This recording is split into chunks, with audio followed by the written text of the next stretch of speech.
तर नमस्कार मित्रांनो, महाराष्ट्र एज्युकेशन झोनमध्ये आपलं स्वागत आहे. आजच्या व्हिडिओमध्ये TCSचा हॉट टॉपिक जनगणना. प्रत्येक परीक्षेमध्ये यावर क्वेश्चन असतातच. या व्हिडिओच्या माध्यमातून आपण तलाठीमध्ये आलेले जे सर्व क्वेश्चन आहेत जनगणनेवरील ते या ठिकाणी आपण कव्हर करत आहोत. ओके, तर बघा पहिला क्वेश्चन. 2011च्या जनगणनेनुसार महाराष्ट्राचा पुरुष साक्षरता दर काय होता? ओके, तर बघा 88.38 पुरुष साक्षरता दर होता. ओके, त्यानंतर बघा 11च्या जनगणनेनुसार साक्षर कोणाला मानले जाते असं विचारलं आहे. तर बघा 7 वर्ष किंवा त्याहून अधिक वयाची व्यक्ती जी कोणत्याही भाषेत समजून घेऊन दोन्ही वाचू किंवा लिहू शकतं. ओके, जी व्यक्ती 7 वर्षापेक्षा जास्त आहे आणि ती तिच्या भाषेत किंवा कोणत्याही भाषेत समजून घेऊन वाचू आणि लिहू शकते, तिला काय म्हणतात? साक्षर म्हणतात. ओके, त्यानंतर बघा 2011च्या जनगणनेनुसार भारताच्या लोकसंख्येची दशकीय वाढ किती होती असं या ठिकाणी विचारलेलं आहे. म्हणजेच दशकीय वाढ म्हणजेच काय होईल या ठिकाणी 2001 ते 2011च्या दरम्यान वाढ किती होती असं या ठिकाणी विचारलेलं आहे. तर ती वाढ किती होती? 17.72%. ओके, नेक्स्ट बघा 2011च्या जनगणनेनुसार महाराष्ट्रातील महिलांच्या लोकसंख्येतील साक्षरता दर विचारलेला आहे. आधी काय विचारलेला होता? पुरुषांचा साक्षरता दर विचारला होता महाराष्ट्रातील. तो किती होता? 88.38 होता. ओके, तर बघा या ठिकाणी काय विचारलेलं आहे? महिलांच्या लोकसंख्येतील साक्षरता दर विचारलेला आहे. तो किती आहे? 75.9%. ओके, त्यानंतर बघा भारताच्या 2011च्या जनगणनेनुसार भारतीय लोकसंख्येतील दशकीय वाढ जो आताच आपण बघितलं होतं तो किती आहे? 17.64%. ओके, नेक्स्ट बघा 2011च्या जनगणनेनुसार महाराष्ट्रातील कोणत्या जिल्ह्यात किशोरवयीन मुलामुलींची संख्या सर्वात कमी होती? तर तो कोणता जिल्हा आहे? मुंबई शहर. ओके, महाराष्ट्रातील कोणत्या जिल्ह्यात किशोरवयीन मुलामुलींची संख्या सर्वात कमी? मुंबई शहर. ओके, त्यानंतर बघा भारताच्या 2011च्या जनगणनेनुसार भारताच्या एकूण लोकसंख्येपैकी किती लोक खेड्यात राहतात? तर ते आहे 68.8%. ओके, नेक्स्ट बघा 2011च्या जनगणनेनुसार अखिल भारतीय स्तरावर साक्षरतेत महाराष्ट्राचा कोणता स्थान आहे असं विचारलेलं आहे. तर तो आहे अखिल भारतीय स्तरावर म्हणजेच सर्व भारतामध्ये जर राज्याची गोष्ट केली तर 6व्या स्थानावर महाराष्ट्र राज्य आहे. ओके, नेक्स्ट बघा भारताच्या 2011च्या जनगणनेनुसार महाराष्ट्राच्या कोणत्या जिल्ह्यात अनुसूचित जमातींचे लोकसंख्येचे प्रमाण सर्वात जास्त आहे? म्हणजे एसटी कॅटेगरीच्या लोकांची संख्या कोणत्या जिल्ह्यात सर्वात जास्त आहे? तर ते आहे नंदुरबार. ओके, नेक्स्ट बघा कोणते विधान बरोबर आहे हे विचारलेलं आहे. बघा भारताच्या 2011च्या जनगणनेनुसार बृहन्मुंबई महानगरपालिका क्षेत्रात झोपडपट्ट्यांतील लोकसंख्या सर्वाधिक होती असा पहिला सेंटेन्स आहे. त्यानंतर दुसरा बघा भारताच्या 2011च्या जनगणनेनुसार महाराष्ट्राचा दशकातील लोकसंख्या वाढीचा दर देशाच्या 17.7%च्या तुलनेत 16% होता. तर बघा मित्रांनो दोन्ही जे सेंटेन्स आहेत दोन्ही वाक्य हे काय आहेत? बरोबर आहेत. बृहन्मुंबई महानगरपालिका क्षेत्रात झोपडपट्टी लोकसंख्या किती आहे? म्हणजे सर्वात जास्त आहे. तसेच 2011च्या जनगणनेनुसार जो देशाचा दशकीय वाढ 17.7 आहे तर महाराष्ट्राचा 16% आहे. ओके, नेक्स्ट बघा 2011च्या जनगणनेनुसार महाराष्ट्रातील अनुसूचित जातींची लोकसंख्या राज्याच्या एकूण लोकसंख्येच्या किती टक्के असं विचारलेलं आहे? तर ती आहे 11.8%. कुणाची लोकसंख्या? अनुसूचित जातींची म्हणजे SC कॅटेगरीच्या म्हणजे लोकांची संख्या. ओके, त्यानंतर बघा 2011च्या जनगणनेनुसार महाराष्ट्रातील खालीलपैकी कोणत्या जिल्ह्यात अनुसूचित जातींच्या लोकसंख्येचे प्रमाण सर्वात कमी आहे? तर ते आहे नंदुरबार. म्हणजे SC कॅटेगरीच्या लोकांची संख्या सर्वात कमी कुठं आहे? तर ती आहे नंदुरबारमध्ये. ओके, नेक्स्ट बघा 11च्या जनगणनेनुसार महाराष्ट्रातील खालीलपैकी कोणत्या जिल्ह्यात अनुसूचित जमातींच्या लोकसंख्येचे प्रमाण सर्वात कमी आहे? तर तो आहे सांगली जिल्हा. अनुसूचित जमाती. ओके, कोणत्या जिल्ह्यात कमी आहे सर्वात? तर ते आहे सांगली जिल्ह्यात. प्रमाण विचारले आहे या ठिकाणी. नंतर बघा 2011च्या जनगणनेनुसार 2011मध्ये महाराष्ट्रातील एकूण पुरुष लोकसंख्या किती आहे हे विचारलेलं आहे. तर ते किती होती? 5.82 कोटी. ओके, नेक्स्ट बघा 2011च्या जनगणनेनुसार महाराष्ट्रातील नाशिक विभागातील कोणत्या जिल्ह्यात आदिवासी लोकसंख्येची टक्केवारी सर्वात जास्त आहे? तर तो कोणता जिल्हा आहे? नंदुरबार. त्यानंतर बघा कोणते विधान सत्य आहे असं विचारलेलं आहे. बघा पहिलं विधान भारताच्या 2011च्या जनगणनेनुसार उत्तर प्रदेशनंतर महाराष्ट्रात सर्वाधिक दिव्यांग व्यक्तींची संख्या होती.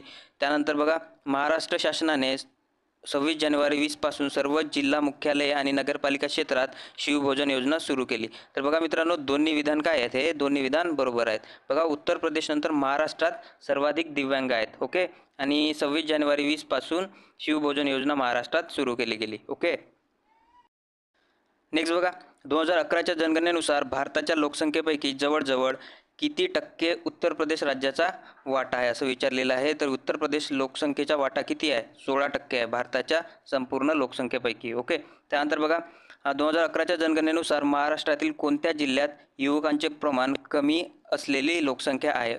तर युवकांचे प्रमाण सर्वात कमी कोणता जिल्हा आहे महाराष्ट्रातील? तर तो आहे सिंधुदुर्ग. युवक म्हणजेच 15 ते 24 वयोवर्ष गट. ओके, त्यानंतर बघा, भारताच्या 2011च्या जनगणनेनुसार 2001 ते 2011 या कालावधीत महाराष्ट्रातील कामकाजाच्या वयातील म्हणजेच 15 ते 59 वयोवर्ष गट लोकसंख्येमध्ये किती टक्के गुणांची वाढ झाली असं विचारलेलं आहे. तर बघा मित्रांनो, 4.1%. ओके, तर बघा, हे काय आहे? वर्किंग फोर्स आहे, म्हणजेच काम करणारी जी लोकसंख्या आहे 15 ते 59 वयोवर्ष गटातील त्या लोकसंख्येची दशकीय वाढ या ठिकाणी विचारलेली आहे. तर ते किती आहे? 4.1%. त्यानंतर बघा, 2011च्या जनगणनेनुसार खालीलपैकी कोणत्या जिल्ह्याचे लिंग गुणोत्तर 1000पेक्षा जास्त होते? तर बघा, या चारपैकी सिंधुदुर्ग या जिल्ह्याचे जे लिंग गुणोत्तर आहे ते 1000पेक्षा कसे होते? जास्त होते. ओके, नेक्स्ट बघा, 2011च्या जनगणनेनुसार महाराष्ट्रातील किती जिल्ह्यांमध्ये लिंग गुणोत्तर 1000पेक्षा जास्त होते? ओके, म्हणजेच काय? लिंग गुणोत्तर म्हणजे स्त्रिया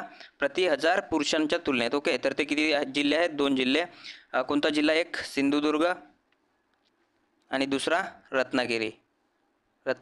ओके, हे 2च जिल्हे आहेत ज्यांचं लिंग गुणोत्तर किती आहे? 1000पेक्षा जास्त आहे. त्यानंतर बघा, 2011च्या जनगणनेनुसार महाराष्ट्रातील खालीलपैकी कोणत्या जिल्ह्याचे लिंग गुणोत्तर किती आहे? 11-22 आहे, म्हणजेच कोणत्या जिल्ह्याचे आहे? रत्नागिरी जिल्ह्याचे. ओके, बघा, 1000पेक्षा जास्त असणार आहे लिंग गुणोत्तर सिंधुदुर्ग आणि रत्नागिरी. ओके, आणि 1122 कुणाचं आहे? तर रत्नागिरीचे. ओके, त्यानंतर बघा, महाराष्ट्राबाबत खालीलपैकी कोणते विधान चुकीचे आहे म्हणते 2011च्या जनगणनेनुसार? बघा, लोकसंख्या वाढीचा दर 15.99% हे बरोबर आहे. त्यानंतर बघा, सरासरी साक्षरता दर किती आहे? 82.34 आहे, हे पण बरोबर आहे. त्यानंतर एकूण क्षेत्रफळ 3,713 हे पण बरोबर आहे. या ठिकाणी बघा, स्त्रीलिंग गुणोत्तर म्हणजेच लिंग गुणोत्तर 1000 पुरुषांमागे 894 असं सांगितले आहे. या ठिकाणी हे काय आहे? चुकीचं आहे. तर स्त्रीलिंग गुणोत्तर म्हणजेच लिंग गुणोत्तर किती आहे महाराष्ट्राचे? 929. ओके, 929 स्त्रीलिंग गुणोत्तर किंवा लिंग गुणोत्तर म्हणा, 929 आहे. ओके, त्यानंतर बघा, 2011च्या जनगणनेनुसार महाराष्ट्रातील ग्रामीण लोकसंख्येची एकूण टक्केवारी किती होती? ओके, तर ते किती आहे? 54.78% ग्रामीण लोकसंख्या. ओके, त्यानंतर बघा, 11च्या जनगणनेनुसार महाराष्ट्राचा पुरुष साक्षरता दर विचारलेला आहे, तो किती आहे? 88.38 आहे. ओके, नेक्स्ट बघा, 11च्या जनगणनेनुसार महाराष्ट्राचा स्त्री साक्षरता दर हा किती आहे? 75.87. ओके, 75.87 आणि पुरुष साक्षरता दर 88.38. ओके, लक्षात ठेवा मित्रांनो, महिलांचं 75.87 आणि 88.38% साक्षरता दर पुरुषांचं. ओके, पुरुष. नेक्स्ट बघा, भारताच्या 2011च्या जनगणनेप्रमाणे महाराष्ट्राच्या खालीलपैकी कोणत्या जिल्ह्यात सर्वात कमी स्त्री पुरुष गुणोत्तर आहे? म्हणजेच लिंग गुणोत्तर सर्वात कमी कोणत्या जिल्ह्यात आहे? तर ते आहे मुंबई जिल्ह्यात. त्यानंतर बघा, 2011च्या जनगणनेनुसार 2011मधील महाराष्ट्रातील बाल लिंग गुणोत्तर किती आहे असं या ठिकाणी विचारलेलं आहे. 1000 मागे मुली किती आहेत? तर ते आहे 894. ओके, हा बाल लिंग गुणोत्तर. आणि लिंग गुणोत्तर जर म्हटलं, पुरुष किंवा महिला लिंग गुणोत्तर जर म्हटलं, तर ते किती आहे? तर ते आहे 929 आहे. ओके, नेक्स्ट बघा, 11च्या जनगणनेनुसार भारताच्या लोकसंख्येची घनता या ठिकाणी विचारलेली आहे. भारताच्या लोकसंख्येची घनता तर ते किती आहे? 382 प्रति वर्ग चौकिमी. म्हणजेच या ठिकाणी बघा, 382 लोक असतात या एका किलोमीटर स्क्वेअरमध्ये. ओके, त्यानंतर बघा, 2011च्या जनगणनेनुसार राज्याच्या सरासरीपेक्षा महाराष्ट्रातील किती जिल्ह्यांमध्ये लोकसंख्येची घनता जास्त आहे म्हणत आहे? तर ते किती जिल्हे आहे? 8. बघा, महाराष्ट्राची घनता किती आहे? तर ती आहे 365 आहे. आणि 365पेक्षा जास्त असणारी घनतेचे जिल्हे किती आहेत? तर ते आहेत 8. यामध्ये कोणते जिल्हे येतील? तर ते म्हणजे मुंबई शहर, उपनगर, मुंबई उपनगर, मुंबई शहर, त्यानंतर येईल ठाणे, पुणे, कोल्हापूरसारखे जिल्हे या ठिकाणी येतील. 365च्या वरची घनता असणार आहे. ओके, तर हे किती जिल्हे आहेत, तर ते टोटल आहेत 8. त्यानंतर बघा 2011च्या जनगणनेनुसार महाराष्ट्रातील कोणत्या जिल्ह्यात सर्वाधिक आदिवासी लोकसंख्या आहे, तर तो कोणता जिल्हा आहे, ऑब्व्हियस नंदुरबार जिल्हा. ओके. नेक्स्ट बघा, भारताच्या 2011च्या जनगणनेनुसार भारतातील एकूण झोपडपट्टी लोकसंख्येच्या सुमारे किती टक्के लोकसंख्या महाराष्ट्रात राहते म्हणताय. ओके, म्हणजेच बघा एकूण भारतातील जी झोपडपट्टी लोकसंख्या आहे त्याच्यापैकी महाराष्ट्रातील झोपडपट्टी लोकसंख्या किती टक्के आहे, तर ती आहे 18.1%. ओके, 18.1%. त्यानंतर बघा महाराष्ट्राच्या 2021च्या आर्थिक पाहणीनुसार महाराष्ट्राच्या ग्रामीण भागातील किती टक्के लोकसंख्या दारिद्र्य रेषेखाली आहे. महाराष्ट्रात किती टक्के लोकसंख्या दारिद्र्य रेषेखाली आहे, तर ते आहे 24.2%. ओके. त्यानंतर बघा भारताच्या 2011च्या जनगणनेनुसार महाराष्ट्रातील कोणत्या जिल्ह्यात युवकांचे प्रमाण सर्वात कमी आहे. ओके, तर ते किती आहे, कोणता जिल्हा आहे, तर तो आहे सिंधुदुर्ग जिल्हा. ओके. तर मित्रांनो, हा व्हिडिओ जर तुम्हाला आवडला असेल तर नक्की लाईक करून सबस्क्राईब करा आणि शेअर पण करा. ओके, धन्यवाद.